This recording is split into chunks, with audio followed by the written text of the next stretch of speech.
Welcome to Shit I Wish Someone Told Me, a weekly series of educational conversations where my guests and I talk about all of the shit that we wish someone told us so that you don't have to figure it out the hard way. I am your host, John Renee, and I am an evidence-based life coach that specializes in teaching you the how-to when it comes to helping yourself by learning what works for you so that you can stop feeling like blah and start feeling good about who you are and knowing who that person even is. Joining us today, we have Bethany of b.joyful on Instagram. That is BEE.joyful. And what we're going to be talking about today is should I wish someone told me about acceptance, specifically focusing on accepting your reality and how to discern between when it's time to keep pushing versus when it's time to just let go. And our goal today is to give you a new perspective on removing this negative or positive charge from whatever the situation is, like, oh, this is so good or this is so bad, and leveraging where you're at right now to get where you want to be instead of just exerting all of your energy fighting wherever that may be. And as you listen to this episode today, I want you to think about what are the truths that you struggle to accept? What are those things that you just really keep resisting? This might look like parts of yourself, your body, your past. This might look like settling for less than stellar behaviors from people. You know who you are. Some people might feel seen there. And so what I want you to think about as you are listening to this episode is how this shows up for you specifically. And on that, note of some people might feel seen with that one comment, little disclaimer here. This might be some uncomfortable stuff to hear. You might hear some things and be like, oh shit, I feel seen, I feel attacked. And so I just want to put that out there because we are not saying this to shame you. We're not saying this to make you feel bad. We are saying this because it needs to be said. And because oftentimes those things that we are avoiding and that we are resisting are actually the obstacles that are standing in the way and blocking us from where we want to actually be. And so this is all done with love, and just wanted to point that out for you. So let me introduce you to our guest for today.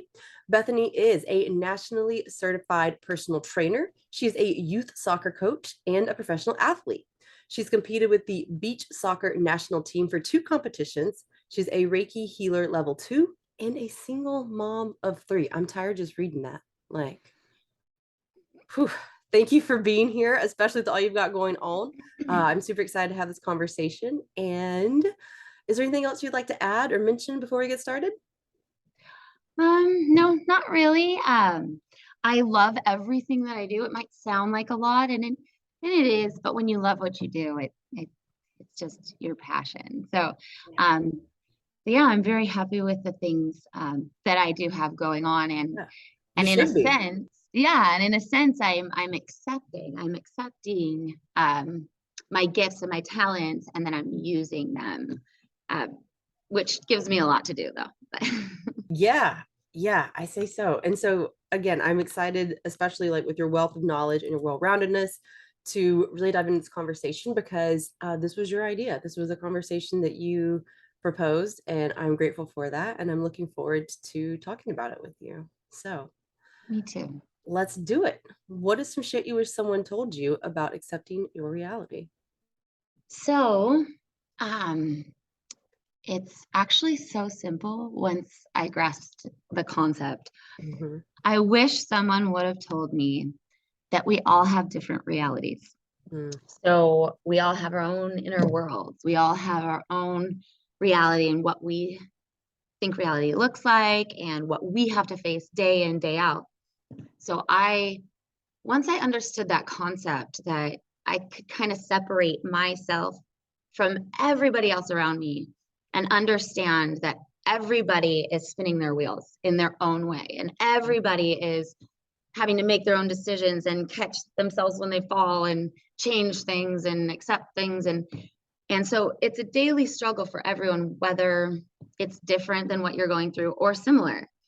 I think when we cross paths with people that have similar realities or similar struggles, that's when we're like, we kind of see ourselves, Mhm.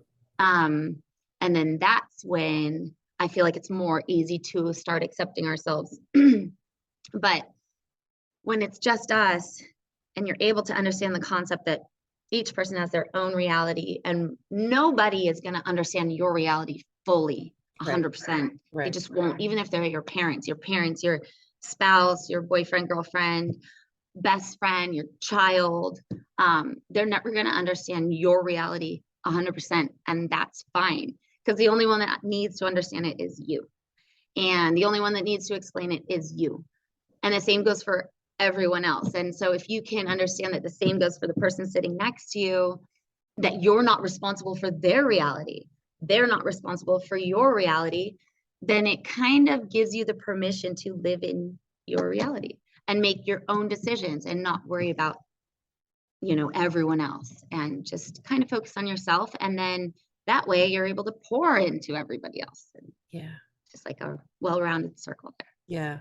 And I think that's something that's really important. You mentioned that whenever you see other people with similar experiences, that it gives you the permission to actually, yeah, like allow yourself to experience your own reality. And I think that it's validating in that way, right? Like it's something where it's not this lonely, isolated experience anymore. It's like exactly like what you said, like we might have the same experience on paper, but the way that I process it, the way that you process it, the way it shows up for us are going to be completely different situations as individuals. And so I love that you mentioned, whenever we see things, in others, because again, that validation and that sense of like, oh, it's not just me, right? Like there's connection, there's community in that. And that's, they say misery loves company. And this is like kind of what they mean by that, right? Not saying that like we have to be miserable all the time, Right. but Right.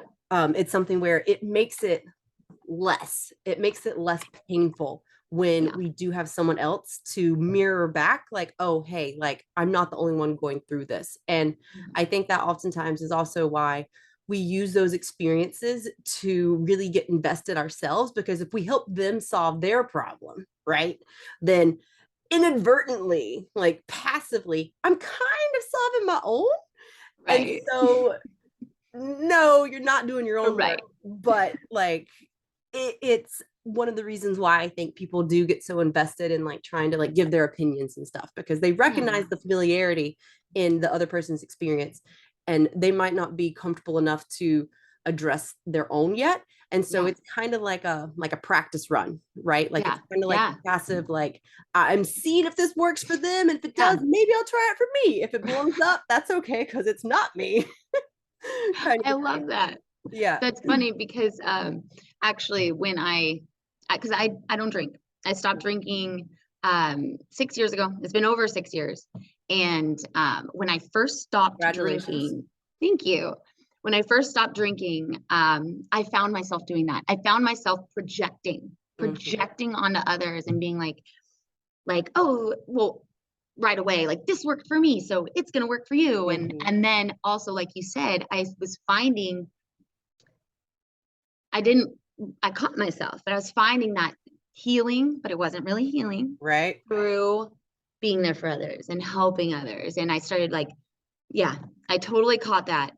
Um, and once I dialed back and just realized this is a personal thing, even if somebody else is struggling with drinking, it's a personal thing. You can't, we, we all do it.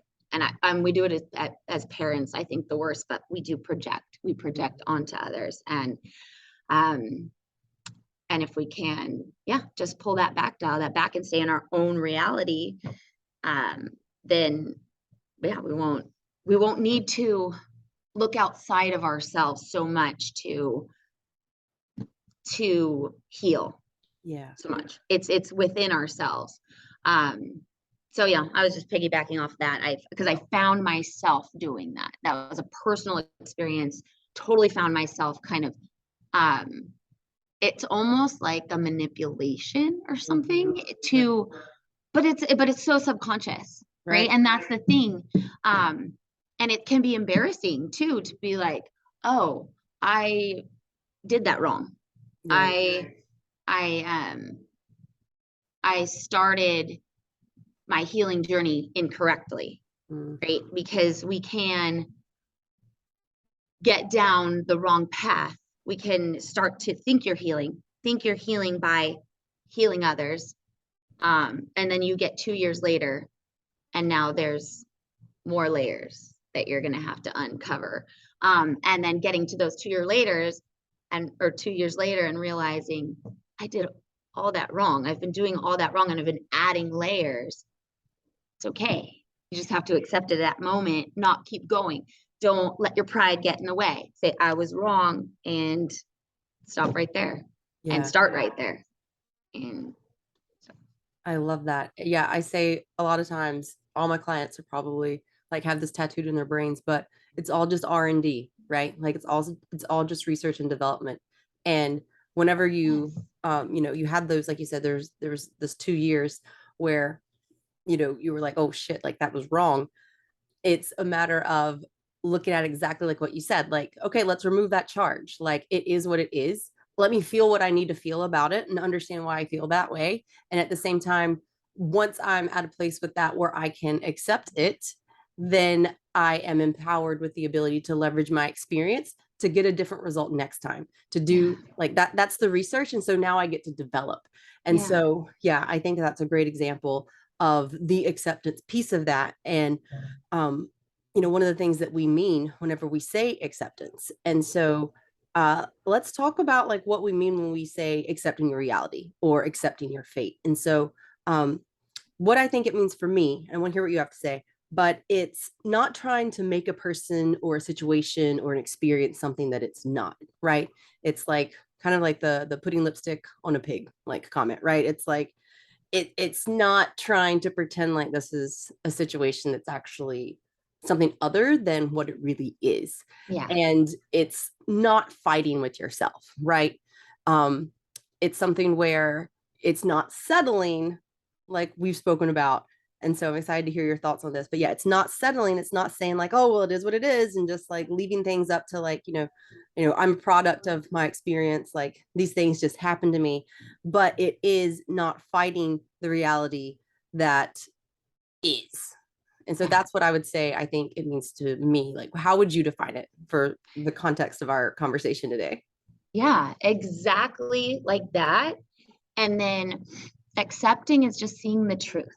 Uh-huh. It's seeing the truth of the situation with no BS, no sugarcoating, no feelings. I'm sorry, no feelings, no emotions. Sorry, because we have those naturally, and that's one of the hardest things to get past. Um, but it's just seeing the truth. It's the damn truth, and that's it. It's period, point blank truth, and we have to be okay accepting that. Yeah. So it's yeah, and like you said in the very beginning of this video, it's you might feel attacked. This might be a hard subject to explore, and because the truth hurts, and Mm. the truth hurts for me at least. The truth hurts the most when I've wasted those 2 years or wasted those time, and it's like, shoot, I put my voice out there, I put my feelings out there, and I was wrong. And it's okay. It's so much better to say you were wrong. It's so much Yeah. better to say, okay, I see the truth. I'm going to speak the truth. I'm going to accept the truth.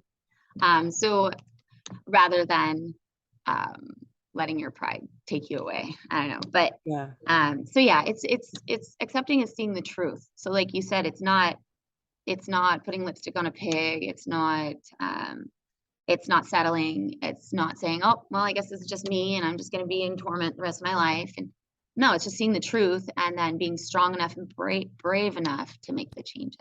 Yeah. Yeah. And what you mentioned about like the feelings part of it. So let's talk a little science. So whenever we have an experience, the primal brain, your limbic system, like that is going to be the first thing to react, right? Because if there's a situation where you're in danger, you got to go. So this is going to be like your immediate response. So those feelings are telling you something.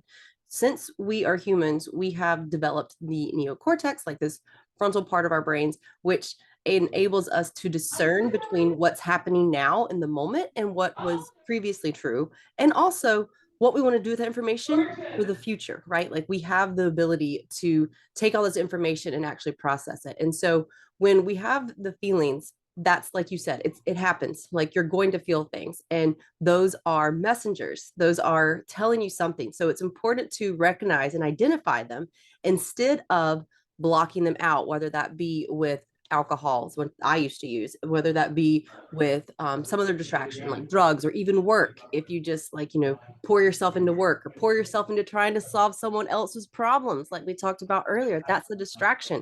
That is a way for you to avoid feeling what it is that you're feeling and what your body is trying to tell you. And when we do that, um, it really does us a disservice. It really, you know, this is some shit I wish someone had told me. It wastes a lot of energy. Yeah. Like it expend. I don't want to say waste, but like you said, it's kind of like, well, Sure. fuck. Like if I would have just allowed this, if I would have just accepted this, Yeah. and felt the feelings, like yes it would have sucked, like yes it would have been painful, but it would have saved me a lot more like prolonged torment and pain like over time that I tried to run away from. If I would have just been like, you know what, this is gonna suck for a little bit, like let me hold Yeah. on, it's about to be a bumpy ride and it's about to be really intense, but I can do this.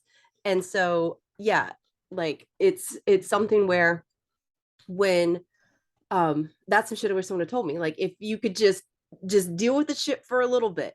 It might Mhm. be a few hours, it might be a few days, it might even depend on the situation be a week or more, but it's something where eventually it's going to stop hurting and stop being so painful, and then you're going to be able to use that neocortex, use that developed part of your brain to decide what you want to do with that information. And if you continue to run from it and not accept it and to fight it, you're just going to be dragging that shit along. Like you're just going to be carrying that weight and it is going to come up at some point. Good point. That's why people, whenever you see people fight, it's something where it's like, well, it wasn't about the dishes. It was about all the shit that they've been doing that you've been avoiding, that you haven't been accepting, that you haven't said shit about, that now is, reaching this climactic point where you need an outlet. And so Mhm. that is something that we can apply to any and every other thing that you are not accepting. And so I think that those are things that I wish someone had told me when it comes to acceptance. And also that it doesn't mean that if I accept something that I am in agreement with what happened. It doesn't mean that I'm like, oh, well, that was fine and dandy. Like, that's not what I mean. Like, that's not what we mean. Right. It means that, like, I'm not going to fight this anymore. And I'm going to allow this experience to show me what it can and what it's meant to.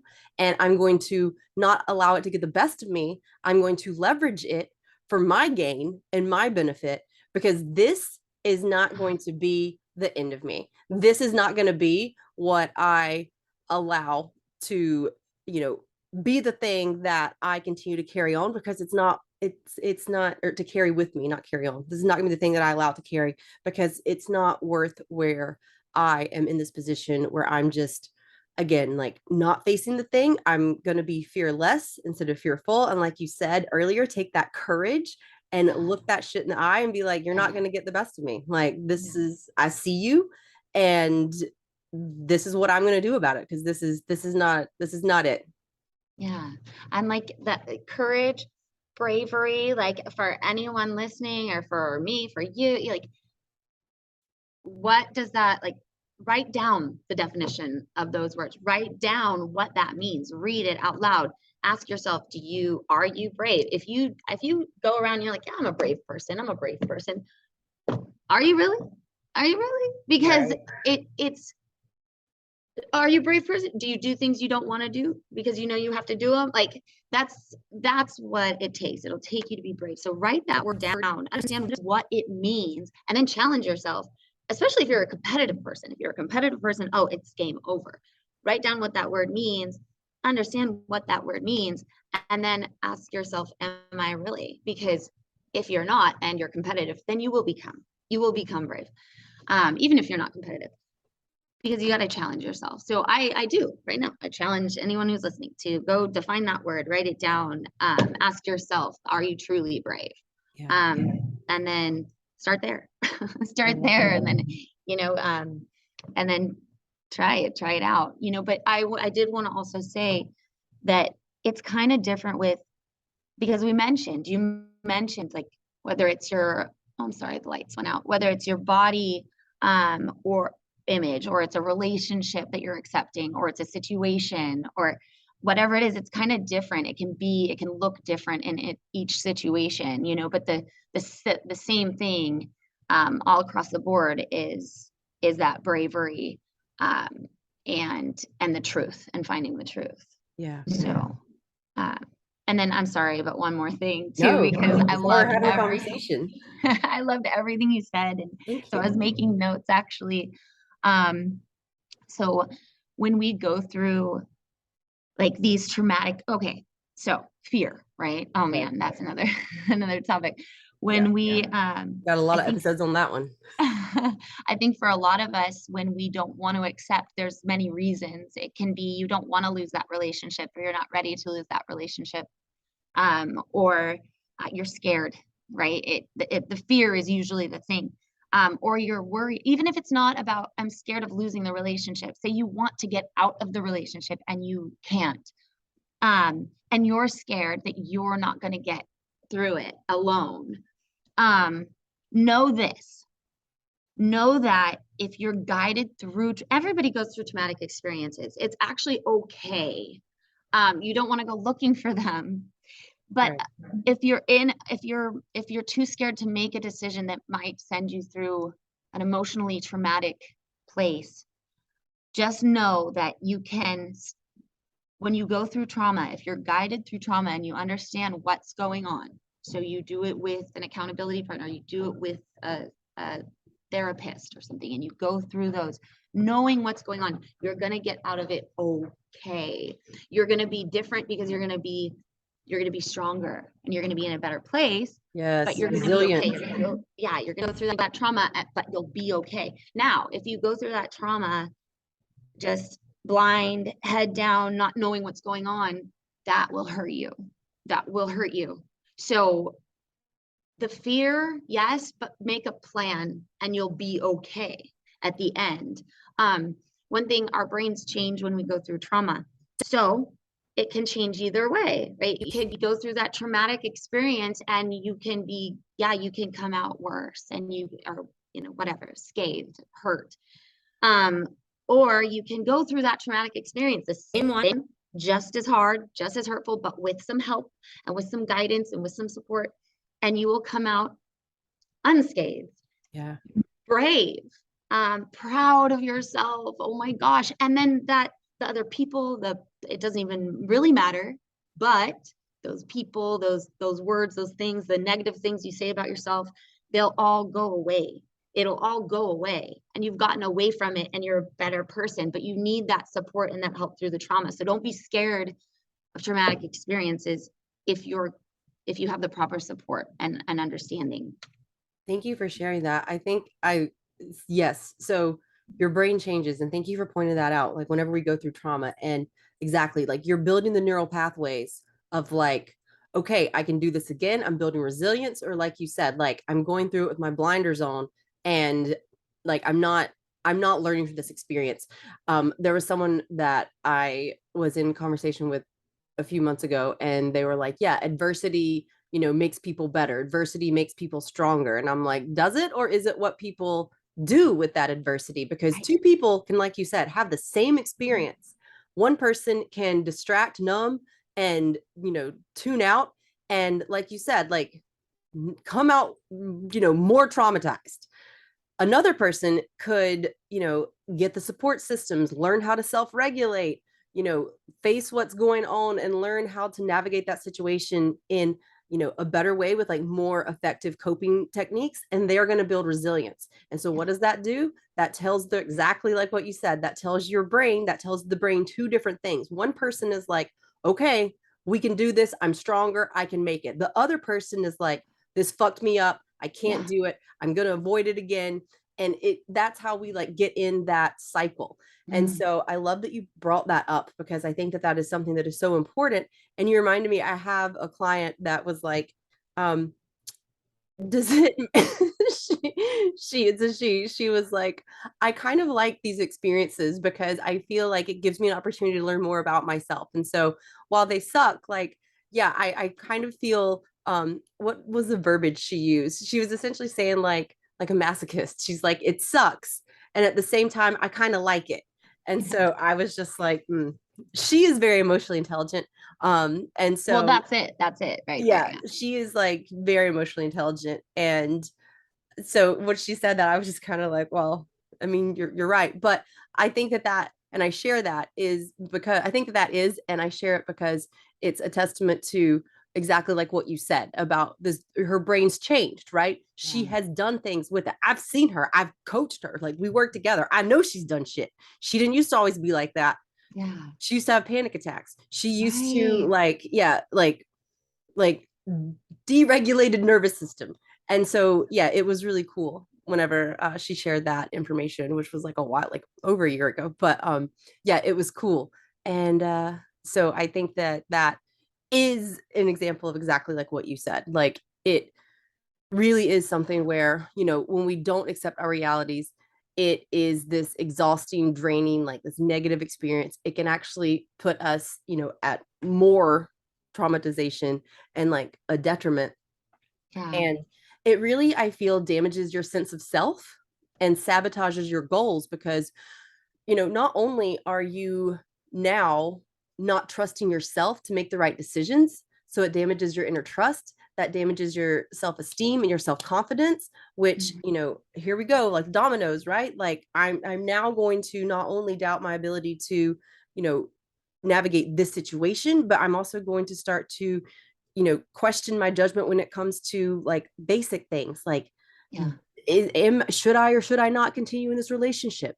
Should I or should I not like eat this meal? And this is like where anxiety comes from. This is where like, the mental health concerns, like this is one of the, I'm not saying all of them, but this is like a way that it starts. And this is like a way that it perpetuates. And, whenever we are in this situation, we're putting so much energy into like avoiding and resisting Yeah. and, Yeah. the worry and the anxiety, we are sabotaging ourselves because we don't have any energy to think about constructive things in terms of like, oh, well, this is how I could meet that goal, or this is how I could, you know, like exist like with this other person or get in this relationship or get that promotion. Like we're focusing so much on the survival part, so much on the resistance, so much on like the blocking out, that it's something where, yeah, like we wonder why, we have so much anxiety and we feel so overwhelmed because like you're fighting a battle Yeah. 24/7 Oh just yeah. to try to feel safe because no one has taught you the coping techniques that Yeah. will actually support you and serve you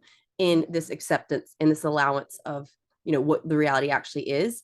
And so when we don't know what to do, like we do what we've always done. And that's when we just find Mhm. ourselves, yeah, in that cycle. Yeah. And it's I think it just something popped out too is no when you said nobody ever taught us, at the same time too, it can be maybe we were shut down by others. Like you Yeah. might share something that you struggle with and maybe someone laughed at you, or maybe someone bullied you for it or made fun of you for it, and then you're too scared to even talk about it now. You're too embarrassed to even say that you have this issue or like share it with anybody. And it's almost like a shame and you try to hide it. You hide it. Um and so that's another thing is if you've been shamed or you feel that shame and you're hiding it, just find safe people. Don't be very selective with who you talk to. If you're like the person, that type of person that, oh, but I wear my heart on my sleeve. Maybe you shouldn't. I'm sorry, just for right now. Like maybe like maybe you shouldn't. You should keep it because people can hurt people will hurt people, and Hurt people hurt people. people will can possibly hurt you. Yeah. So you do have to guard yourself. You do have to guard yourself sometimes if you're that type of person. If you find yourself holding some things back from shame and with shame and you're too scared to talk about it, find those safe people. Find those. And that's kind of like what we're talking about again. When you find those people that might have that somewhat of a same reality as those tend to be those safer people Yeah. because they can understand. even if that person is empathetic and understanding, sometimes they just can't understand too.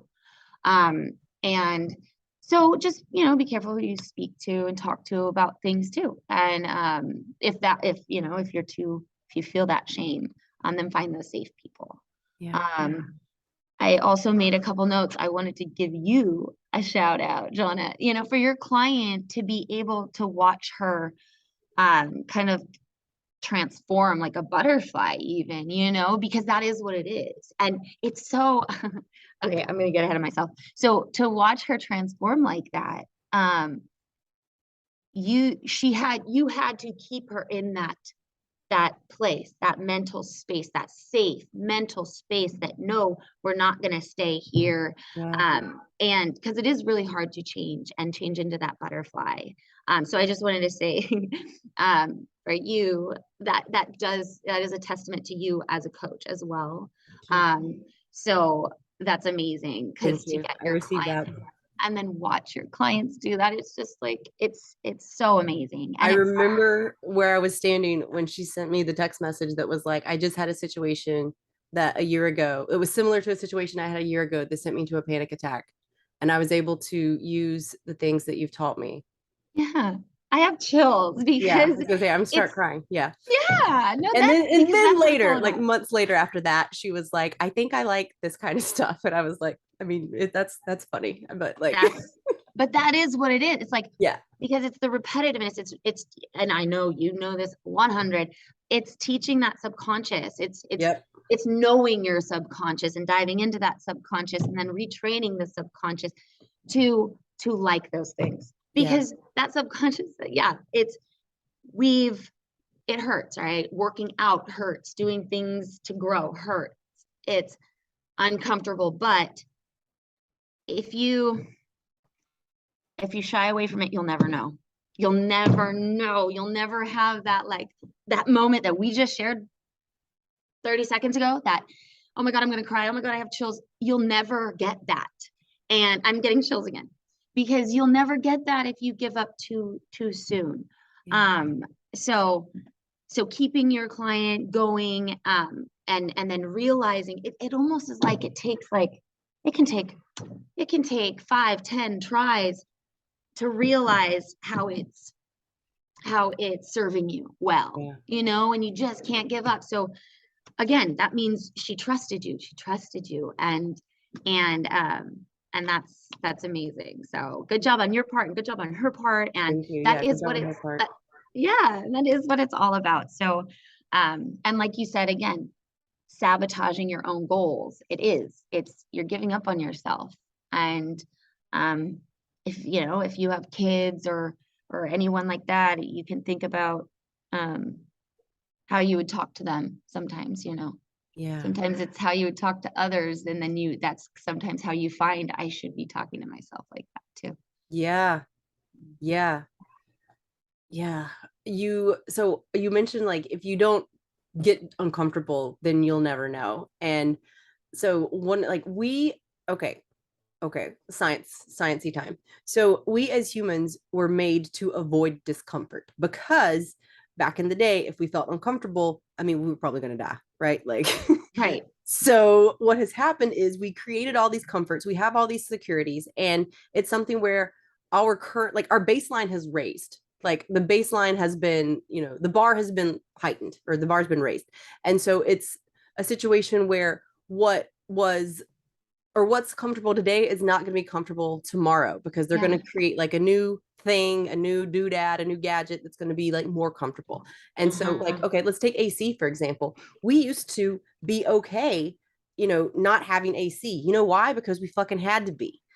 And so now that it's been invented, it's something where it's like, oh God, it's so hot in here. I remember whenever I first started functional fitness, this is one of the things that I began to like notice is that like it's cool to be uncomfortable because this is teaching me how we do anything is everything, how to be uncomfortable in other situations as well. And Mm-hmm. so I'm bringing this up because I think that it's important to note exactly what you said, that if, you don't sit in the discomfort, if you don't understand how it feels, and what's going to happen when you sit in it is you're going to be like, oh, you know what, I actually can withstand this. Like I Yeah. actually can, do this. But again, we just avoid because that's biologically what we were made to do.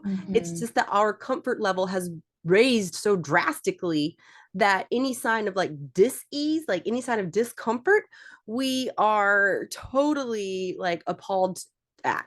And the way that we live in our societies today, it's so easy to not feel. It is so easy to not feel the discomfort. Yes. Block the person, unfollow the account, turn the AC up or down, put on a hoodie, like, Yeah. get some water. I'm hungry. So I don't have to go out and, hunt for my food for days and experience that hunger and that discomfort. I can go to the fridge. I can Uber Eats something. And Mhm. so I love that you mentioned that. Like, if you don't put yourself in the situation where you have to experience the discomfort, and I'm not saying like, torture yourself, like don't do that, because another thing Yeah. too, people, this is something I thought of this yesterday when I was working out. People are like, jump before you're ready, and exactly like what you were saying, like things can actually re-traumatize someone more. I'm like, Yeah. don't jump before you're ready. I You know. need to do the things that you need to do to ensure that your mindset and your mental Yeah. capacity and your self-regulation and self-awareness of when you're actually triggered are on such, a high standard. Like you know Yeah. that to a T, that you are then ready to do things, even though they are uncomfortable, but you're Yeah. ready. Because if you jump before you're ready, exactly like what you said about the traumatic experience, it's something where, if you don't have your mind right and you like do this thing anyway, because you're like, fuck, I'm just going to do it. Like, I'm going to Mhm. do it. Then it's something where our egos is usually the reason why we do that, by the way, like peer Right. pressure, like we want to fit in like our egos. But when we do the thing before we are ready, we can fail. And if we then don't have, like I said, those effective coping mechanisms, that support system, that strong mindset, then we're going to take that failure and make that our narrative. We're going to start repeating Yeah. that cycle. When I do things before I'm ready, I end up, failing.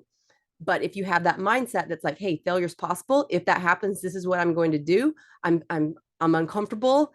Fearful. I'm scared, but I'm going to do it anyway because I know I'm going to be okay. I know that this is what I'm getting chills now. I know that this is what I'm going to do. Yeah. Then that is when it's time to jump. Like Yeah. not whenever you were like, oh, well, I'm going to do it because like that's what people say to do. That's what the quotes Right. say to do. That's what the motivational posters say to do. That's what these Right. motivational speakers say to do. Fuck that. Yes. Fuck that. Yes.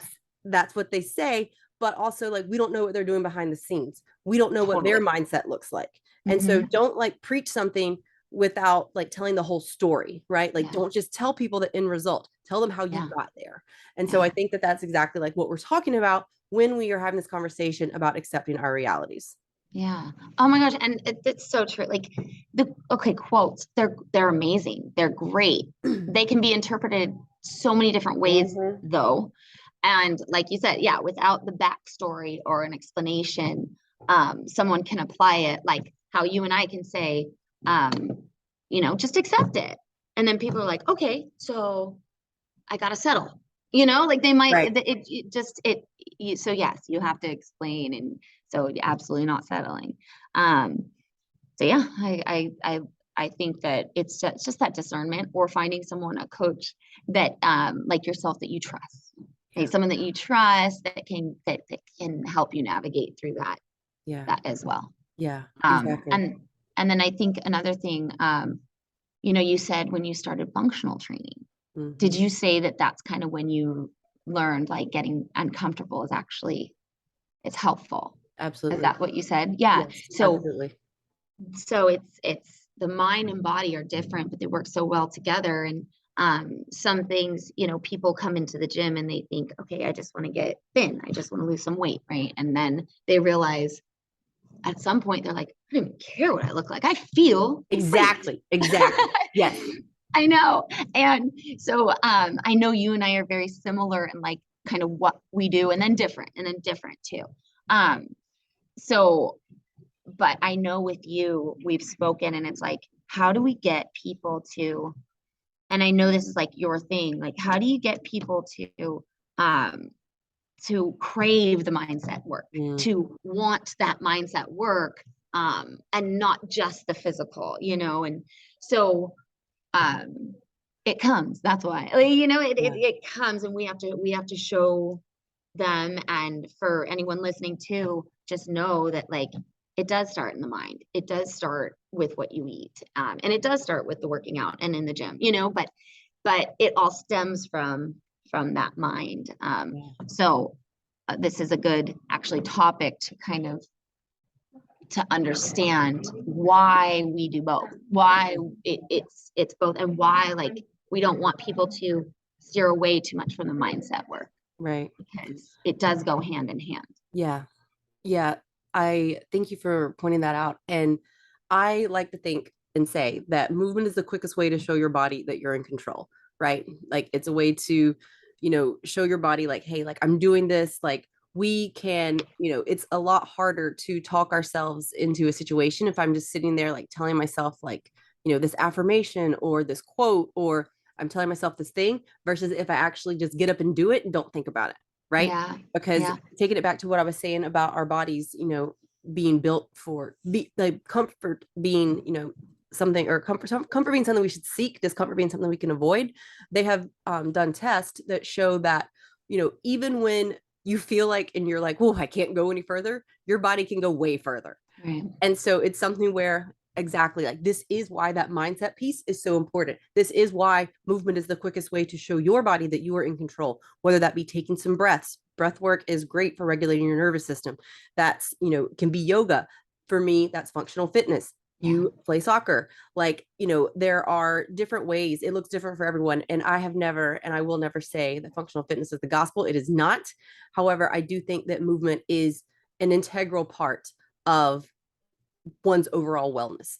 And yeah, so and that's why, because when you, and we did an episode on this, moving your way to inner trust, because once you start to physically feel and see your body like do things, then you're like, oh, here's when you get addicted to it. This is what I think you then get addicted to it because you're like, huh, exactly like what you said.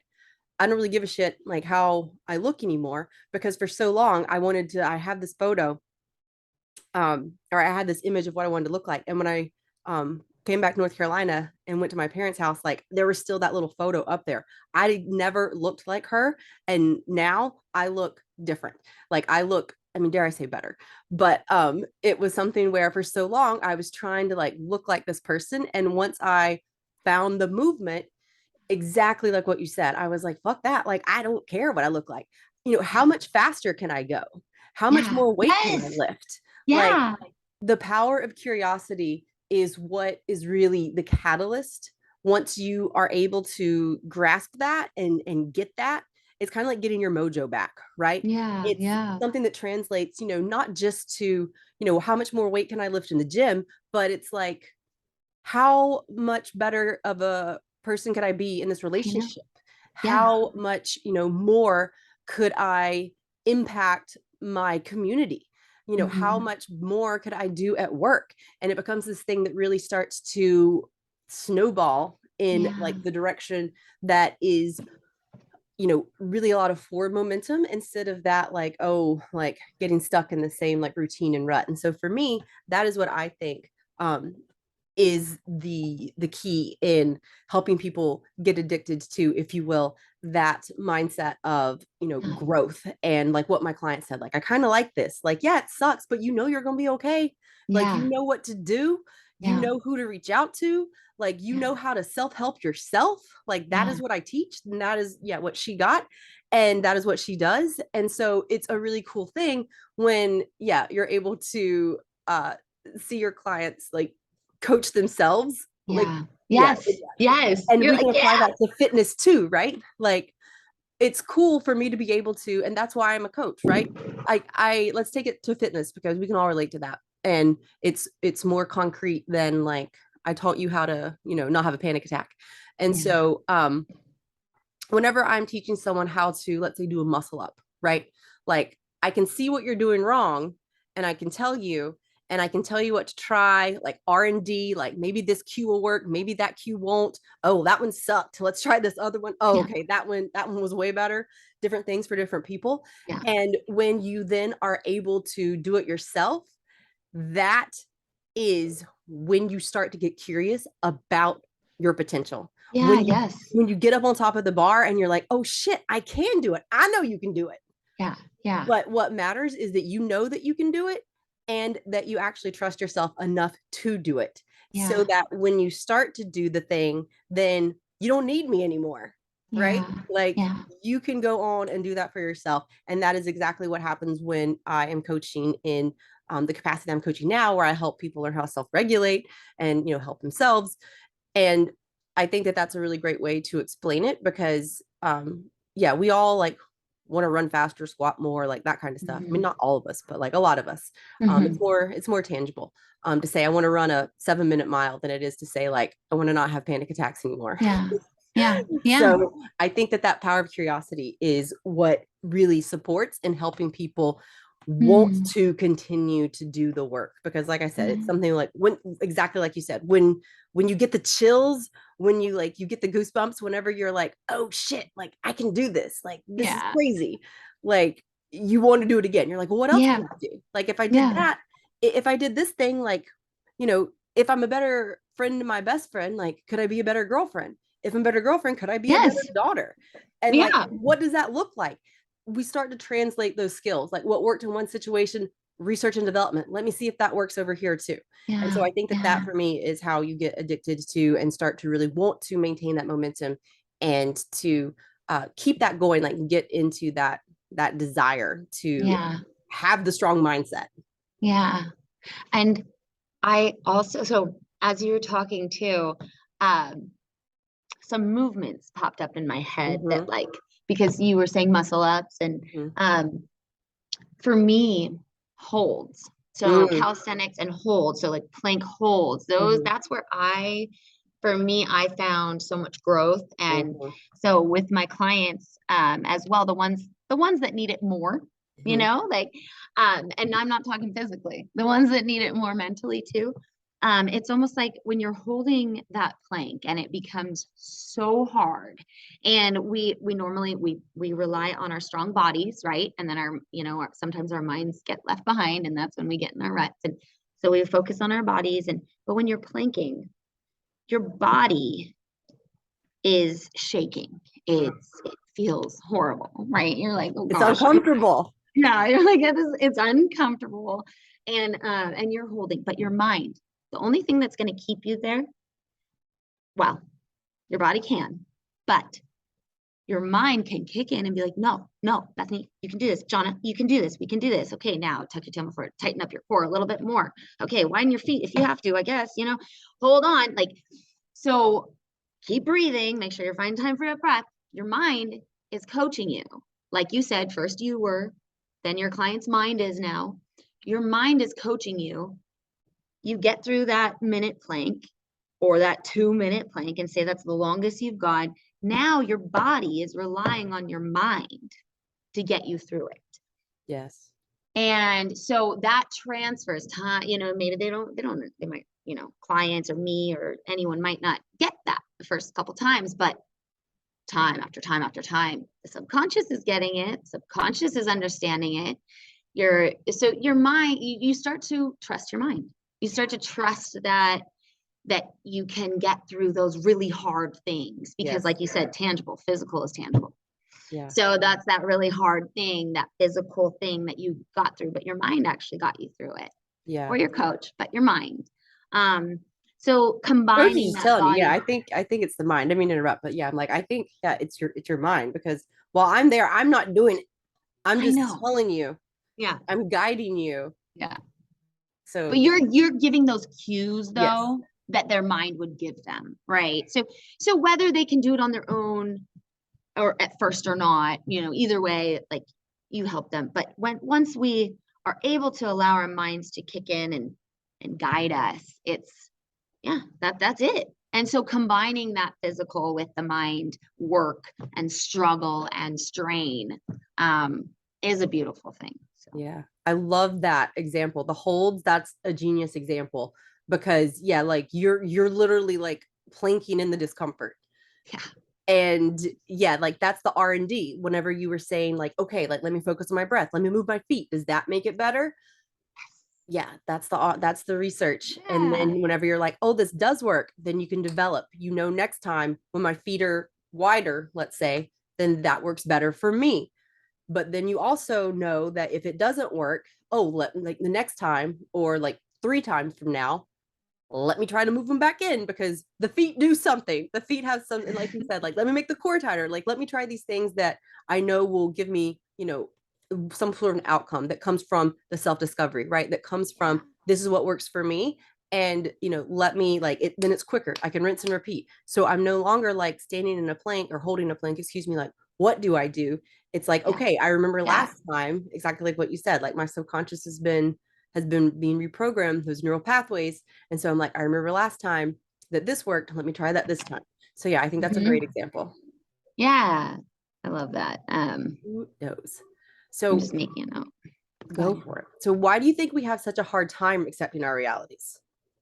Um, yeah, so we can go back to fear.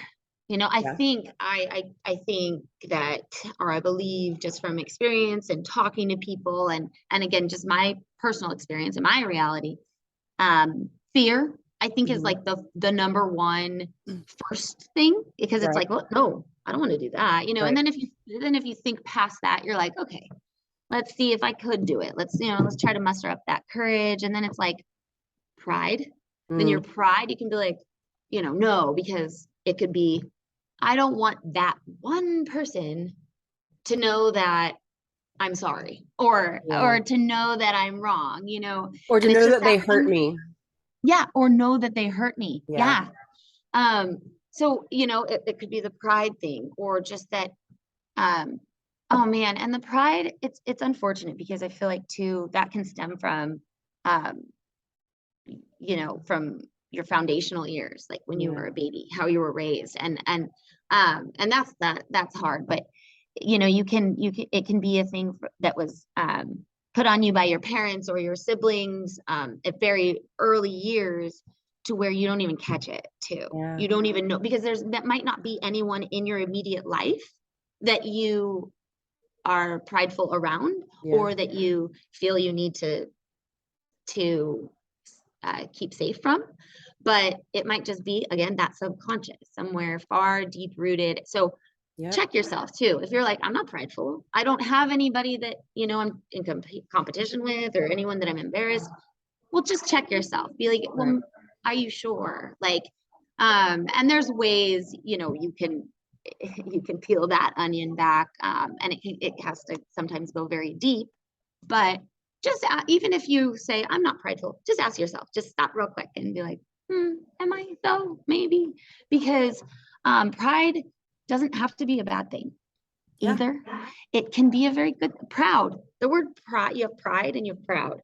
And we think proud sounds great. Pride sounds, to some, it can sound bad. Because, oh, you're too prideful. You have too much pride. Um, but with proud, oh, you should be proud of yourself. Right. You did that. Be proud. Well, it's like, Hashtag mixed well, signals. right? You're like, well, wait.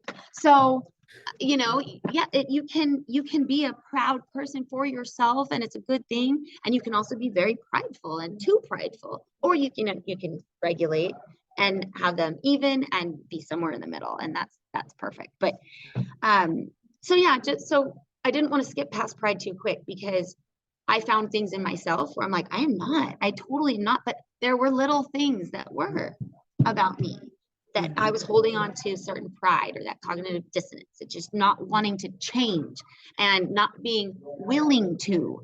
And some of it was because I had people trying to force me to change. Right. And so that too is also like, be careful of that too, because if people are trying to force you to change, or people, even if somebody that you don't like, is giving you some good advice, take it. If it's good words and you Right. don't like them, you can still take their advice. It Right. doesn't Accept mean it.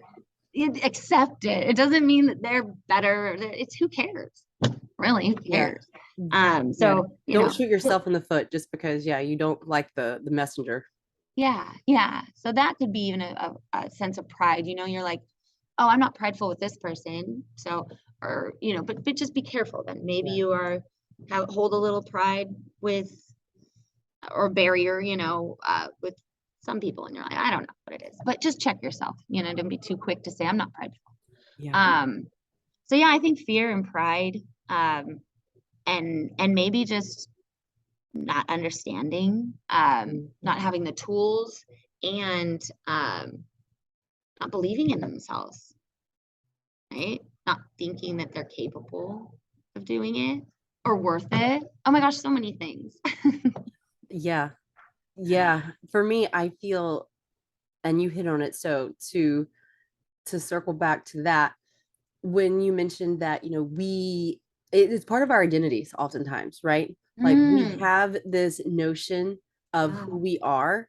And if anything tries to challenge that, and we don't have a secure sense of ourselves, right? If we don't know, if we're not confident who we are, if we don't know who that is, if we don't know how to, pivot and self-regulate when shit does hit the fan, then any perceived threat and attack on our sense of self and our identity is going to be really hard for us to accept. And Mhm, so, we have mhm. these perceived expectations based on our experiences, and that's where our identity comes from, right? Like, Yeah. the things that we have seen in our existence, and the things that we have ascribed as who we are. Meaning is only given to something when we decide to give it to it, right? Like, and that's what I say whenever we were having the conversation in the beginning about removing the charge, right? Like, if something is triggering or agitating to you, then that's telling you something, right? Like, if it wasn't a problem, like, you wouldn't give a shit. And so I Mhm. think that when we have a hard time accepting certain truths or realities, that's because we are identifying very strongly with that. We have Yeah. some perceived expectation of what that says about who we are, whether Mhm. that is like, I am this, or like, I am not that. And it's not something where we can, non-attach to it and just observe it for what it is. But whenever we're feeling that, like, whatever it may be, like, yes, that's me, no, that's not, we oftentimes are put in the position where we have a hard time accepting whatever that is. And Mhm. so Mhm. I think that that is really hard for a lot of people, because acceptance is the opposite of control, right? And as humans, control makes us feel safe. If I can, make this outcome happen, then on a biological level, like, I'm going to feel safe. That tells me that there's certainty. And whenever we are just accepting what is, accepting our fate, accepting our reality, accepting the truth, if that's not in alignment with who we think we are and our identities and what we believe to be true, then we're going to reject it all day. That And that so, yeah, that right there, Jonah. Yeah. yeah. And so, I think for me, like, that's why, because, and to take it back to what you said as well, there's fear in that. There's fear and uncertainty. Yeah. If I have thought that I am this person for, 37 years, and suddenly someone comes along and tries to, tell me something that may or may not be true, but that challenges whatever I believe to be true, then I am going to feel some kind of a way about it. The Yeah. truth is what we believe it to be. And sometimes we lie to ourselves. And Mhm. so I think that that is why we are having this conversation today. And like we mentioned, a little bit of tough love might be hard to hear, but these are the things that you need to hear, because sometimes you are lying to yourself, and sometimes we need to do that, right? Sometimes we're not in the position to accept the reality because we don't have those coping skills. We don't have the ability. Yeah. We don't have that support system. We don't know what to do. And Yeah. So so it's okay. And once if you we realize that, then make the changes, right? right. And so Yeah. if we, oftentimes or sometimes it can be a situation where if we do accept it, then, we don't know what to do with it. And so that means we're going to go distract, drink, numb. We're going to go do those, Mhm. Mhm. ineffective coping mechanisms. And so it's Mhm. something where you need to make sure that, again, like, you know who you are, you know what works for you know how to self-regulate, you have your system and your team, like your people, your go-to, Yeah. people that you can trust. If you don't Yeah. have anyone, fucking reach out and get someone, Yeah. because there are people out there. We are here, Yeah. like, there is no shortage. Yeah. But it does have to be someone that you feel safe with, that you resonate with. And if anything that we've said today makes you feel like, oh, okay, that's because something that we have said and something that we have shared that is true within us is also true within you.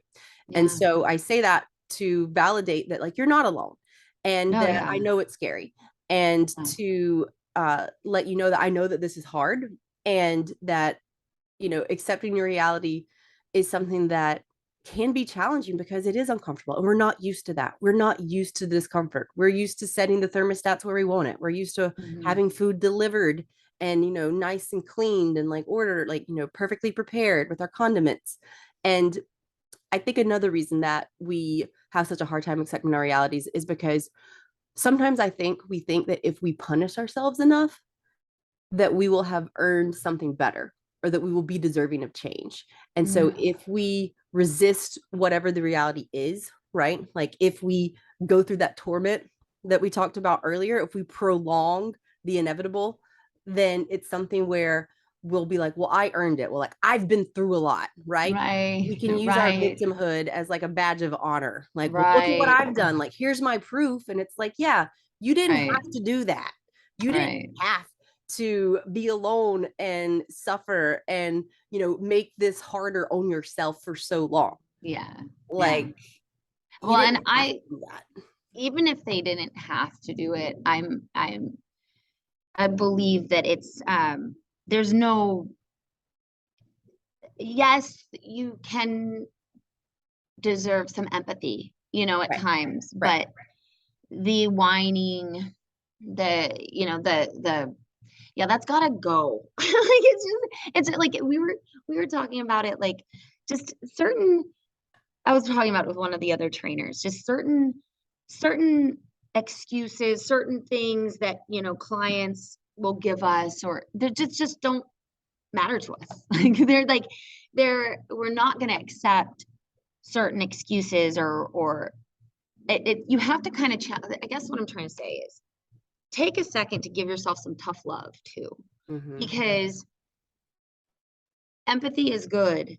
And getting empathy is um it what is the word I'm looking for? It Validating, is what did you affirming, say? validating. Yes, validating. It's validating, and I believe that that's very healthy to be validated. But if we sit in that for too long, like what you're saying, like the I deserve this, or it just doesn't really have a place. Mm, There's just no place for it. Is I guess what I'm trying to say, because there's it's like raising a child. It's like if they fall and they're fine. It's like with my daughter, I would ask her, "Are you bleeding?" Well, no. All right, can you move it? Is it broken? Yes, I can move it. It's not broken. Then you're fine. Sorry, you're fine. And that's like yeah. literally that's it. Like no more emotion towards that. Yeah. So that could some people might think that's too harsh or whatnot. But I find it you don't sit in that. You're okay. You're not injured. You got a little hurt, but Mm-hmm. you're not injured. So there's a difference. Like even Yeah. with life, like you go through these hard times. Are you if you're not dying, if you're not on the deathbed, if you're not if it's not broken, Right. if it's just in your mind, then we gotta go. We gotta get through this. We Right. gotta do some work and just stop the sulking and the sadness. And I need empathy. And I need no. We got to at some point. There's a put on your big girl panties, loosen or tighten up your bootstraps or whatever, and let's just friggin' go. Yeah. So I love that you said that because I didn't even think of that. That Right. concept of it being almost like a subconscious manipulation in a sense to yourself. Right. It's like a self-worth situation where you don't feel worthy of having better. And so it's something where when you punish yourself, it's like, okay, well, I deserve this. And that comes from, what we learn as children. Like if we endured this thing, then that means we get this reward. And oftentimes I think that we do that, like we wear the victimhood like a badge of honor because that means that exactly like what you said, someone else will validate our pain. Whenever you mention the excuses that like clients give, I think that they do that because they are looking for someone else to tell them that it's okay because they never heard that, because they don't know how to tell themselves that, because they never learned how to accept these things. And so it's not okay. Like there's a lot of dysregulation and chaos going on inside of them. But if you, an outside source, right? So that's Yeah. people looking for outside validation. That's people looking, and while yes, like that can be very great and positive, at the same time, if that's like where you're getting all of your validation and self-worth from, then that is not healthy. And so it's something where, we oftentimes, or people oftentimes who've experienced these traumatic events and haven't accepted them and processed them, it's oftentimes something where they will find these things to make themselves a victim because their pain is so severe that they just want someone else to just be like, I see you, like I see your Mm-hmm. pain, I get Mm-hmm. it, like it is okay, like you can do this, because they don't know how to do that themselves yet. Mm-hmm. Mm-hmm. And then do the work. It's Exactly. like it's good to be validated and then Exactly. do the work, Because they right? don't know how And to do it themselves yet. Yeah, right. exactly. So Yeah. how does one discern between when it's time to give up versus when you should just keep pushing? Yeah. So that is, I find, to be a really hard question.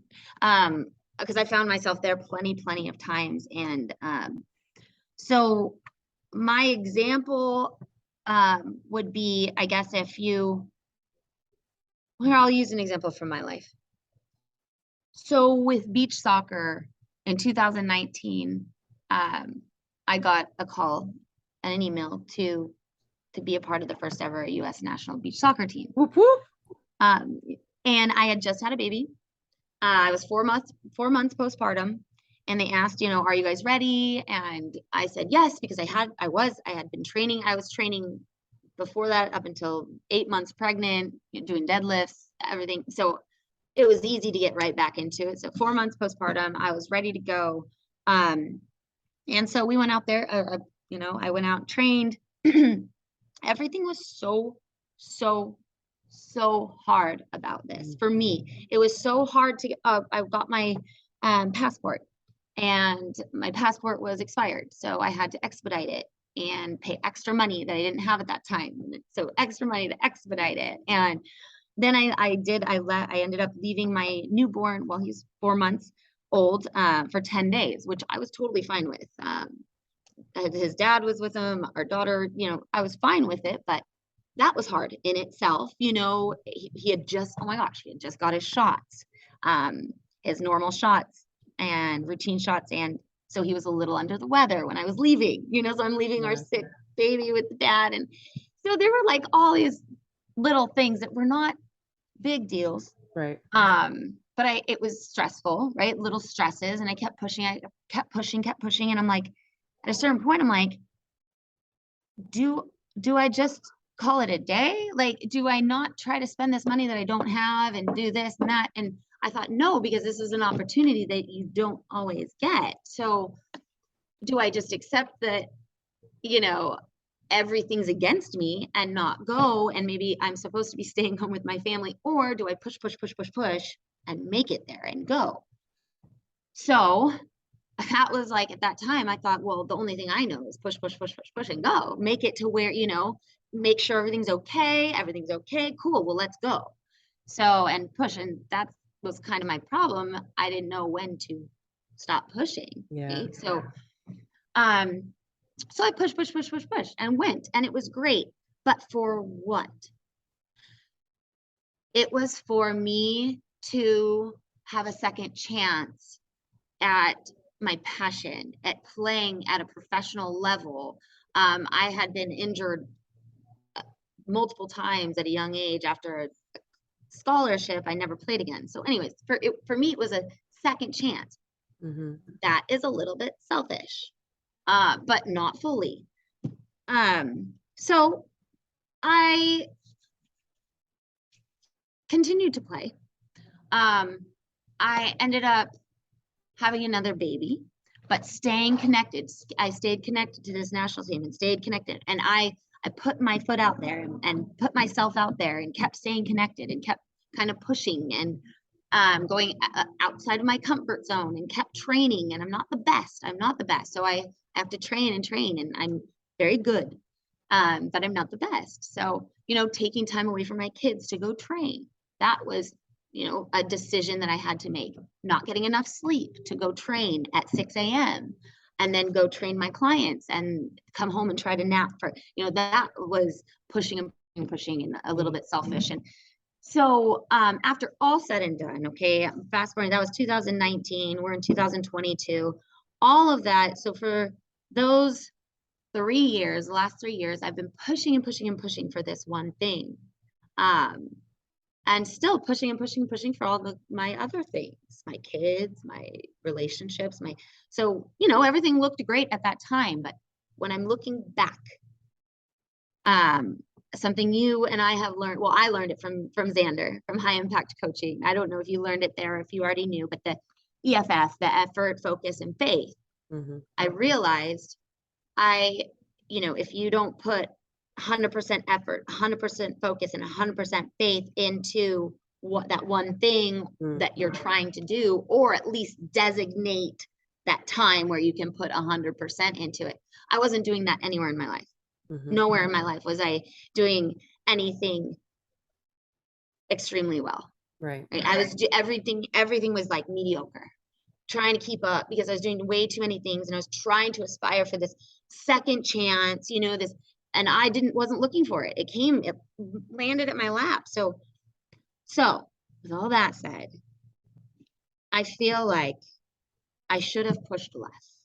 And I should have, if I would have known about the EFF and known about that effort, faith, and focus, I would have been able to kind of navigate through my life and say, what are my priorities right now? Mm-hmm. And then am I able to, here are my priorities, 1, 2, 3.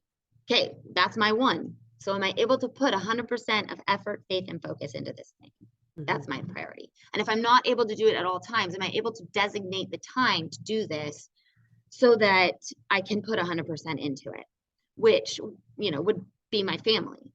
And so if I could say, yes, I have time to designate and set aside 100%, but looking back, not knowing about all this, looking back, I could say, no, I would have answered the question with, no, I'm only putting 50% into my top priority. And then I'm only putting, another 50%, and it doesn't equal 100 because I'm putting 50 out of 100 into this. I'm putting 50 out of 100 into this, and I'm putting 50 out of 100 into this because I don't have the rest of the 50 because I'm too tired or I don't have enough time or, so I'm doing everything mediocre. So from my own experience and from my own thought process at this moment in time, I would say, I believe that if you can't put 100% of effort, faith, and focus into your priorities and your top priorities, and something's underneath and you're pushing for this thing underneath, then it's time to possibly put it, like you told me, we were talking about something. Oh no, it wasn't you. I'm sorry. It was someone else who was beautiful and amazing. They told me, sometimes it's okay to just put something on a shelf, right? It's just, that was me. If you're not, it was? Yeah, that was me. I don't think it was. So maybe it was 2, because I see a therapist once a week for a lot of being single mom, losing the relationship, abusive relationships, like all different things. I see a therapist once a week, and I get you and her mixed up. Isn't that well, that's a compliment. No, I remember it was in our brainstorming session. I remember because I was like, sometimes it's okay to put it on the shelf. You're not going to never return to it, but it's saying I see it, it's still there, but not right now. So she told me this, the same thing. And it's but I want to, the reason I'm talking about this too is because I want to piggyback off that because, sometimes it's okay to put it on that shelf and say, I'll come back to it, and then, so that's, your third priority. I'll take that third priority, put it over here. Okay, now can I put my 100% of effort, faith, and focus in this top priority and maybe second priority? And sure, yes, I am. So I'm going to focus on these things and do them well. And then, so going back to that on the shelf, what she had told me, and you can correct me if it was you. She said, when I said, but the thing I'm putting on the shelf is time sensitive. Mm-hmm. I'm 37.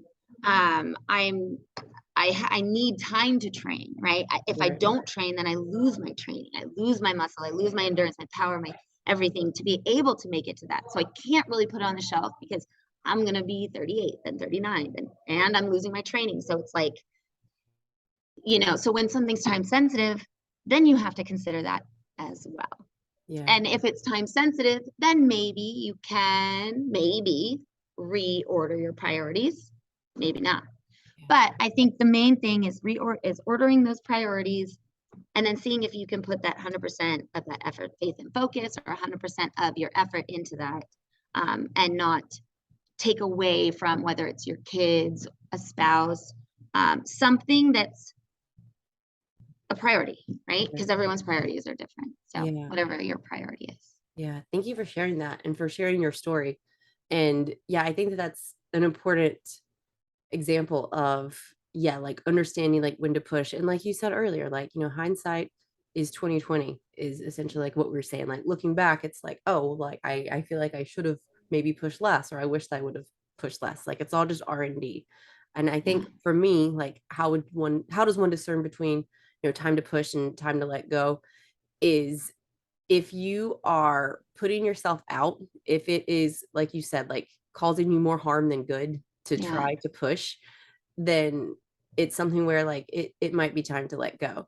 Because if you don't have the skills and techniques, like if you realize like, oh shit, I'm in over my head, like I'm not just uncomfortable, this is acting as a detriment to Yeah. my well-being, whether that be, interfering with your sleep or interfering with, what you want to do, like with your priorities. Then that might be time to let go. And it's like you mentioned, it's not necessarily like, all right, I'm throwing it in the trash, but I'm putting it on the shelf. Like I can come back to this later. It's something where this isn't, goodbye. This is like not now. And that takes knowing who you are, knowing what your priorities are, knowing what's important to you, and making time to reflect on what's important now, not just, Now. the Yeah. beginning of the year. Like, Yeah. but what's important now, because life happens, it ebbs and Yeah. it flows, we all evolve. And so, yeah, I think that that's a really important thing to note. And that, yeah, like that would be how I would suggest discerning between continue to push and, maybe like taking a step back. Yeah. So, what does someone do if they want to start accepting their reality? Like, how do we do it? Like, we've talked about, what it is, what we mean, why it's important, and why we have a hard time doing it. So, how does someone start to accept their reality? Yeah. I think the main thing is to slow down. I think like the number one, That if you part. can, if there's anything in your life that like that you can kind of take out, something that's just not productive or whatever. It just, if you slow down, slow down, stop filling your day up with things. It's okay to say no sometimes, to Mm-hmm. things. But if you can slow down, starting your morning slow is I found very, because I can't do that all the time. And it's when I do, when I can, and when I do, it's like, it's just amazing. So slowing down, that gives you time. It's so funny too, because it was just popped in my head like a couple weeks ago. I don't even know why. I can't even explain why, but it was like if someone asked me real quick for the best advice I could give them in a matter of 2 seconds, it would be more time alone. Like, Mm-hmm. that's what I thought. I'm like, more time alone. So if you could just spend more time alone and slow down, I think that's the best thing for you. But the disclaimer is sometimes when you spend more time alone and in your own head, that is when it gets uncomfortable. And so that will speak very loudly to you. If you're Mm-hmm. comfortable sitting by yourself and listening to your thoughts and they're like, this is great, that's good. Keep doing that. That's good. You're probably in a good spot. But keep listening to things that come up. Because like John has said, what's going on now, not yesterday, not in the beginning of the year, but sometimes right now. Yeah. So, but if you find yourself, I don't get like uncomfortable, not wanting to be in your own head or with your own thoughts, then that's a huge red flag. That's a huge indicator that that's probably what you should be doing a little bit more. Yeah. And then be ready to um, to experience some really uncomfortable feelings and some painful thoughts and maybe some past experiences that come up. And but like again, like John has said, like our feelings and our emotions, and then even the things that happen to us, like PTSD and stuff. Like we think so negatively about those things, but if you can look at them like indicators, like you said, and guides, then it's not a negative thing. It's coming up because of something. Yep. It's coming up because of a negative experience that happened in the past. And so it's reminding you like, hey, hello, I'm here. Like we gotta fix this. Right. It's not gonna go You still away. haven't done anything about this. Yeah. Yeah. And another thing I was thinking about with my daughter, I was like, just her growing up and just as a young girl, I overthink it. I had her when I was 22 and she's going to be 15 now and we have a great relationship. She's a beautiful young lady, but I still think back and I'm like, guilt of little things that I did as I wish I would have done different or whatever. And I Right. think, "Oh, I hate this guilt stuff." But then again, it popped in my head. No, thank you. Thank you for popping in my head guilt because you reminded me how I don't want to be as a parent, how I want to Yeah. continue as a parent. And so the guilt, when it comes in, I'm like, ugh, real quick, it's always that first reaction. But if you can remind yourself and then really believe in yourself, then it's not such a bad thing. Those things like your client, those negative things become positives because it's an indicator that it's almost like like reminders that you get on your phone. Mm-hmm. Like if you forget to pay your bill and then like let's say you're going to get a $75 late charge, but you get a text on your phone that says, hey, you better pay it right now or else you're going to get that $75 late fee. It's like, oh, thank you, yeah. Well, it's the same thing the PTSD is doing. It's the same thing that guilt is doing. It's creeping back in saying, hey, you better do something about this or else you're going to pay for it a little more later. So, you know, and then again, like I have some PTSD. That's why I see a therapist and I don't care about talking about it. And because it's not a bad thing to me. That's why Right. I don't worry about talking about it because to me, really, it's not embarrassing and it's not a bad thing.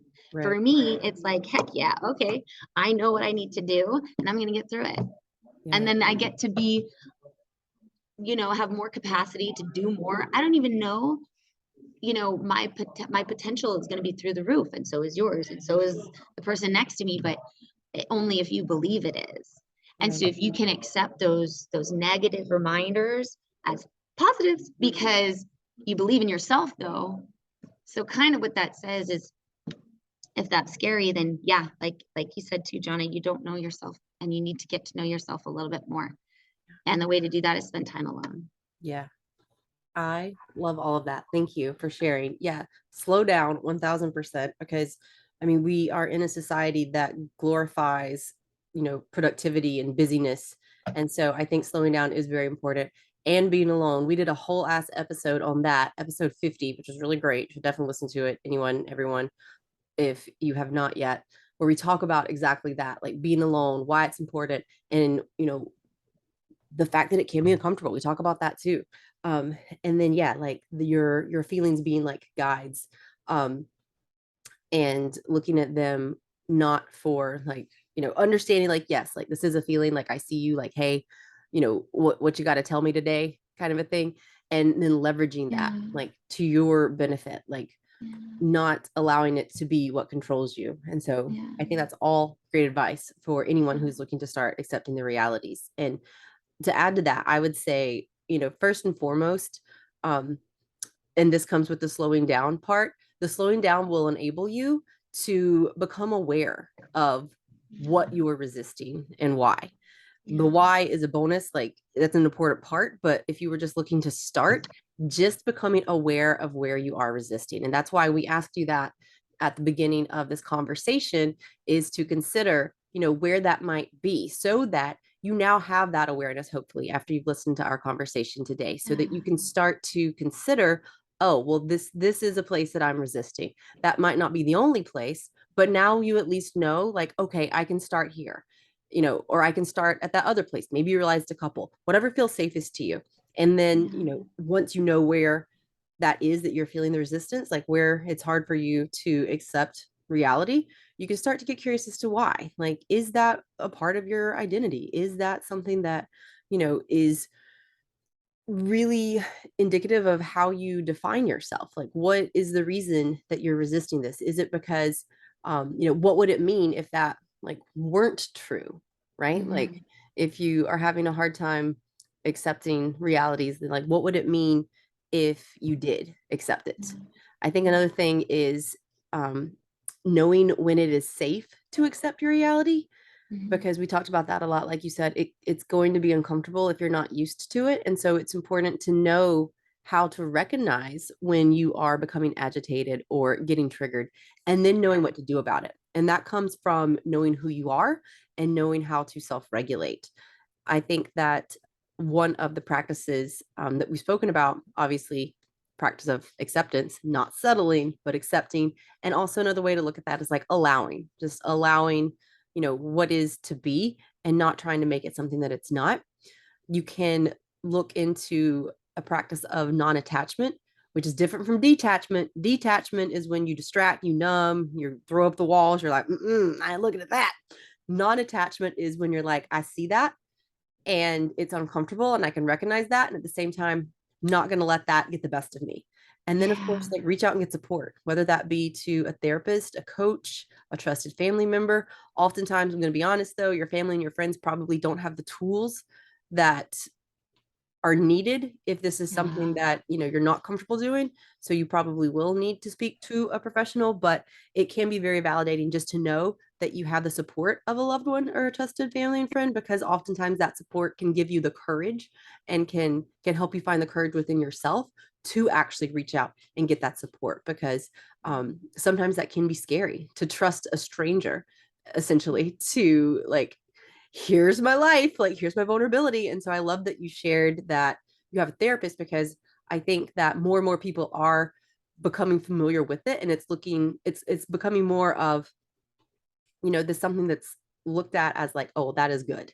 Like as you were saying, I'm like, it's on my dating application. Like you need to, are you in therapy? Because if you ain't, I don't know, you might have to swipe left. Telling you, Like it's a it's beautiful a thing. beautiful thing. So yeah. So those are things that I would have to say. So wrapping it up, we've talked about a lot. And I think that in closing, what I would have to say is, you just I want to leave everyone with the awareness of, recognizing it's not easy. Like accepting your reality is not easy. We have not, shied away from that acknowledgement. I think that it's important to understand it requires you to really look at who you are, and that can too be uncomfortable. And that, you know, when you do it, you can expect some major breakthroughs. You can Mm. expect to really experience some big shifts, if you will, and make sure that you're ready for that, and make sure that you have done the things that you need to do to know how to navigate those experiences and those breakthroughs and whatever might come with that effectively. Like knowing how to recognize when you become agitated or triggered and knowing what to do about it, so that, like I said, don't throw yourself into the fire before you're ready. Mhm. Prepare and Mhm. then be able to know and recognize that this is uncomfortable, but that you are ready, so Yeah. that you will become stronger for it and not weaker. Yeah. And so I think that those are some things that I would want to mention to everyone. And to also, yeah, just consider step one, like where is it that you might be resisting or having some difficulties accepting some truth? So what would you have to Yeah. say are your final takeaways, offerings to everyone? Final takeaways, I would say, it's okay, to have two feelings or thoughts at the same time. Yes. Um, so yeah, so like not liking something or not wanting to do it, but accepting it, are two different. It doesn't mean you have to like it, Yeah, like, exactly. yeah, so you can hold two feelings in the same space. You can hold two feelings for the same person even, and it's okay, and you can hold them at the same time. Right. Like a love Um, hate situation. yeah, it doesn't have to be one or the other because it's all like I find in our even just relationships, it's all or nothing. It's like, oh, but it's also accepting the other person and what they have to offer and what they have going on within themselves. So it's just knowing that, yeah, you don't have to like something 100%. Yeah. You don't have to be all about it 100%. And you can hate it. You can hate everything you're doing, but still understand the value in it. Yeah. Okay. Yeah. And also, I want to point out what you mentioned earlier when it comes to like defining courage, defining what it means to you, what it feels like to be courageous, to be brave, to be the kind of person who does accept these hard truths and harsh realities. Like, what Yeah. does it feel like? Because right now, as it stands, if you've never done this, you don't know. And Yeah. that's not me being like, I know better. I'm not holier than thou. Like, No. I Yeah. don't know what it feels like for you, and I can't tell you that, but I can tell you it is important and necessary that you figure out what that means for you, that you figure out how that feels for you. And Yeah. in order to do that, to make sure that you're prepared before push comes to shove and you get punched in the dick, that you actually prepare yourself by considering what would it feel like? What does courage mean to me? What does bravery mean to me? What does it feel like to be the kind of person to accept these harsh truths and realities and be better for it? Yeah. And then challenge yourself for that. And then so something else too is that to remember, what I believe that I wish someone told me was that everyone has their own reality. So, Yes. keeping that in mind too, that even if you come to a coach like ourselves, or to another coach, or to a therapist, or to, your parents or a friend, it doesn't matter how intelligent that person is. Mm-hmm. Their reality is different than yours. So, it's people you trust, right? Or evidence-based, like John, like it's people you trust that can give you truth, and you trust it, and they align with you. You have those same something in common. But I think it's really important to before you take on everything that someone else says, Mm-hmm. you need to sit in those alone time moments, and you need, like John was saying, you need to get to know yourself, before you just start taking on what somebody says, because you can, even if you trust them, okay, because it's your reality. Their reality is different, and like John said, we don't know everything, and there might be some things that our clients don't tell us, Mm-hmm. and I hope not, but if they don't, then we don't know. So really only your full 100% reality. So be careful, because you're not only doing it to yourself, but now you're putting that other person in this weird spot, because if they're giving you advice and they're like trying to help, and then you take it, let's say you take all of it and it doesn't work for you, now you might have resentment on that person. That's not their problem. That's your problem for taking all of it. Yeah. So, also getting to know yourself before you start. Don't just take on everything that people tell you. Yeah. Is kind of what I want to, like, know that you have the power. Find that power by spending alone time with yourself and getting to know yourself. But then know you have that power. You have that power. It's there. It's within you, because you're the only one that knows everything about yourself. You cannot expect anybody to do your life for you or to give you all the answers. You cannot. So if you expect that, it's time, yeah, to be brave and do that work. Or you can just sit in the dysfunction or the trauma, which you shouldn't. Yeah. I think that's a wise thing to note, but thank you for doing so because, yeah, it can be easy to see things that work for other people and then just be like, oh, well, I'll try that too. Awesome if it works, but if it doesn't, Yeah. it's not that it's not that you're broken. It's that thing doesn't Yes. work for you. And if you, see and model your persona after someone that you want to be like there's a difference between using someone as inspiration and trying to become a carbon copy. And so it's important that like you don't take some coach or professional or guru or influencer or anyone else and say like I want to be exactly like that. Yeah. It's important to be able to discern between like, oh, I like this thing about them, what does that look like for me? Yes. Yeah. And something you mentioned earlier as well, whenever you and I want to, we're circling back a bit here, but whenever you mentioned about realizing that you wish you had done something differently, or that situations have been different, like letting the contrast serve you, right? Like feeling the guilt, like things that you wish you had said to your daughter, but like the little things, like let that contrast serve you, because now you know exactly, like you said, like that's what I don't want. Yeah. And so let that contrast serve you. And you can do the same whenever you are recognizing these people who trigger you or who, make you feel some kind of a way. If you don't like the way that person feels, instead of being like, oh, that, a-hole, then you can very much leverage and reframe to look at that situation and that same person saying like, oh, that is an awesome example of the kind of person I don't want to be. And that's how Yeah. you let the contrast serve you. And I think that um, you know goes into what you were saying about like, don't take other people's word as like, the gospel, and like write your story from it. Use it as Yeah. inspiration, but write your own story. And so, yeah. Something else I heard, and I'm not even going to say who said it because I think I know, but I could be wrong. So, what other people say about you is none of your business. Mm-hmm. And like when I heard that, I loved it because it's like, well, yes, it is, like they're saying it about me. Like I Right. need to stick up for myself, but Right. no, it's not any of your business. That's their life. Now, what is your business is if you invite them in your life or not, Yeah. right? If you accept them in your circle, if you accept their words, that's up to you. But what they say about you is none of your business, Right. good or bad. And it's just let them, it's not even a matter of what to do with it.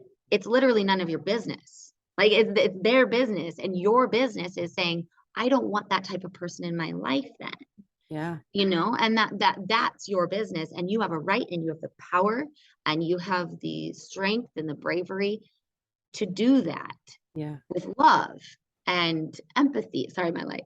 With Okay. love and empathy once again, but it's none of your business. Yeah. That's their problem. I love that. Yeah, like you get to decide if you want to accept what they say about you, because that's their belief, that's their narrative, and it can be frustrating if you were misunderstood. I get that. I'm not saying it's not, Yeah.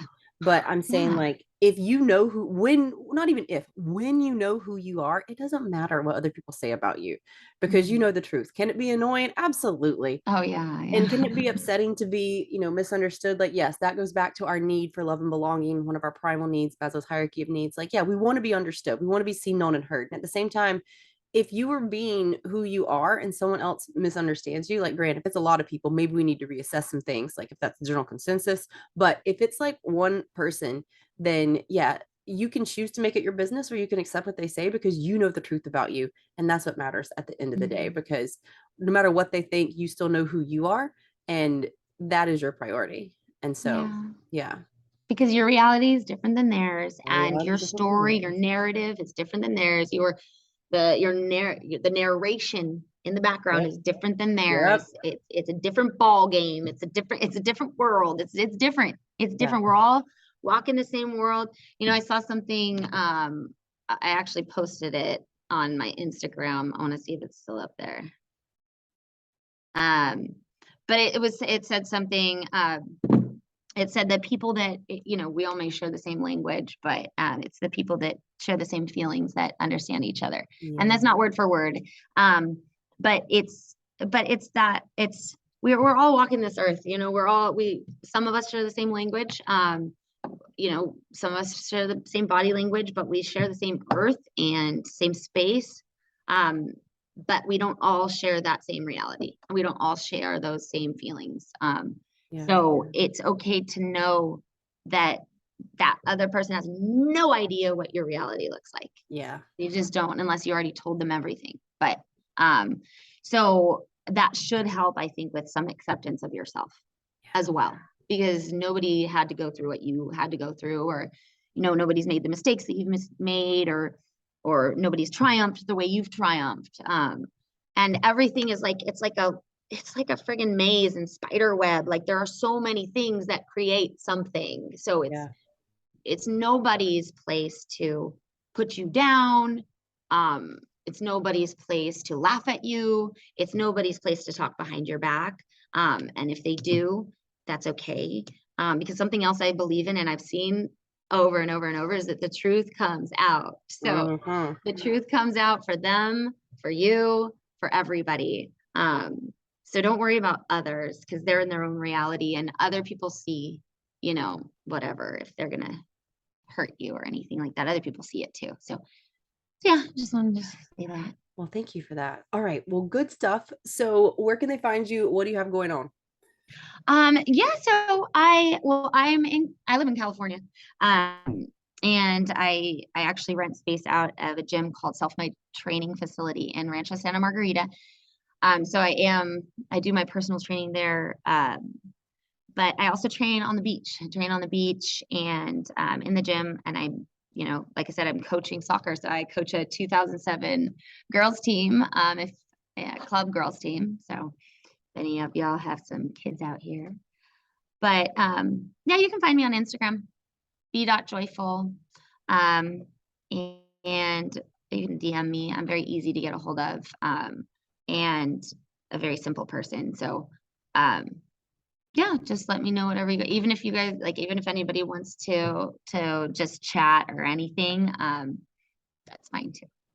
Thank you for offering. And yeah, I will definitely make sure to link you in the description so they can just tap right to and go ahead and give you a follow and reach out. Thank you so much for being here and having this Yeah. conversation. It's And been one other amazing. thing, Yeah, I'm yeah. sorry, John, No, for no. cutting you off, but just one other thing, I don't talk about it too much, but just because of this conversation, I am gonna, we touched on it, but that I do, I am a Reiki healer level 2, um, and I want to briefly explain about Yeah. myself, just with the Reiki. So I am a Christian. I was born and raised Christian, and I took some time to find out if I was Christian on my own, some research, some life experience, and I now choose to be a Christian. But I do also perform Reiki, and I believe wholeheartedly in Reiki. And it's an old Japanese art form. It's full of love and energy, good energy and healing. And I am not psychic, and I don't believe I am, and I don't pretend that I am, and I don't believe in magic, but I believe in energy and love. Basically, it's just energy, attention, love, understanding, a safe place, um, acceptance. I mean, everything. That's what Reiki is to me, and Reiki is healing of the hands. But to me, it's so much more than that. Even it's a camaraderie. It's interaction. It's even just it's just sharing energy.